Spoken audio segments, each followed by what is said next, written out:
क्यों नहीं देखना चाहिए चांद को इस दिन? कहा जाता है इस दिन चांद को देखने से मनुष्य के ऊपर झूठे आरोप लगते हैं। ऐसा क्यों हुआ, किसके श्राप के कारण हुआ? आइए आगे की कथा सुनते हैं। बहुत समय पहले की बात है, जब यह सृष्टि नई नई थी। आकाश में चमकने वाले चंद्रदेव अपने अद्भुत सौंदर्य और शीतल प्रकाश के लिए जाने जाते थे। उनकी चांदनी इतनी सुंदर थी, धरती पर बहने वाली नदियाँ भी उनकी रोशनी में चांदी की तरह चमकती थीं।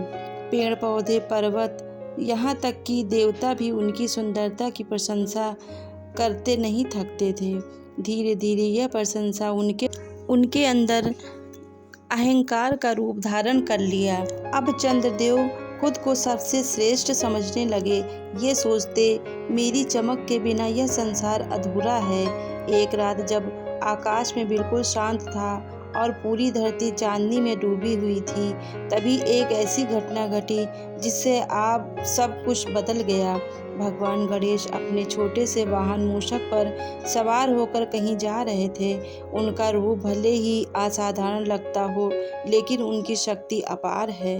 मूषक का संतुलन बिगड़ गया और देखते ही देखते भगवान गणेश जी नीचे गिर पड़े। यह दृश्य देखकर आसमान में बैठे चंद्रदेव हंस पड़े। पहले हल्की मुस्कान, फिर तेज तेज हंसने लगे और वो हंसी बन गई मजाक। उन्होंने कहा, कैसे देवता हैं ये, जो खुद को संभाल भी नहीं सकते हैं। उनकी यह बात सीधे भगवान गणेश के हृदय तक पहुंची।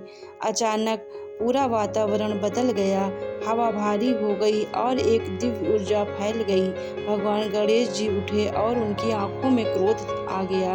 उन्होंने आकाश की ओर देखा और कहा, हे चंद्रदेव, तुम्हें अपने रूप का घमंड हो गया है। आज तुमसे न केवल मेरा बल्कि विनम्रता का भी अपमान हुआ है।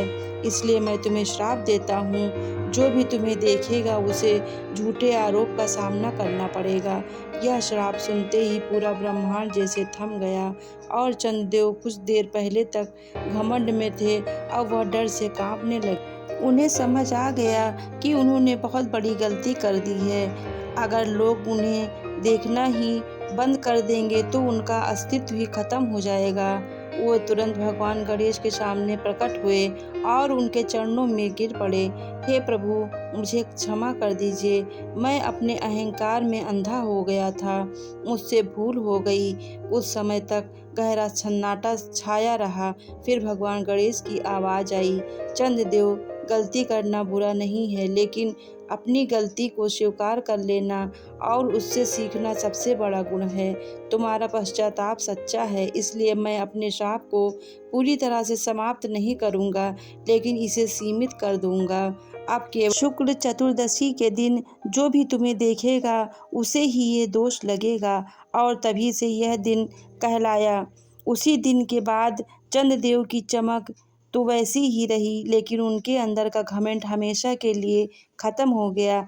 अब उनकी रोशनी में एक शांति थी, एक विनम्रता थी।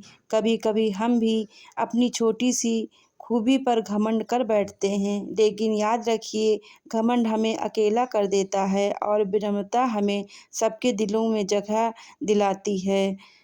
तो अगली बार जब आप चाँद को देखें तो सिर्फ उनकी खूबसूरती मत देखिए, उसके पीछे छिपी इस कहानी को भी याद करिए। अगर कहानी आपको अच्छी लगी हो तो वीडियो को लाइक कर चैनल को सब्सक्राइब ज़रूर करें और कमेंट में जय श्री गणेश ज़रूर लिखें।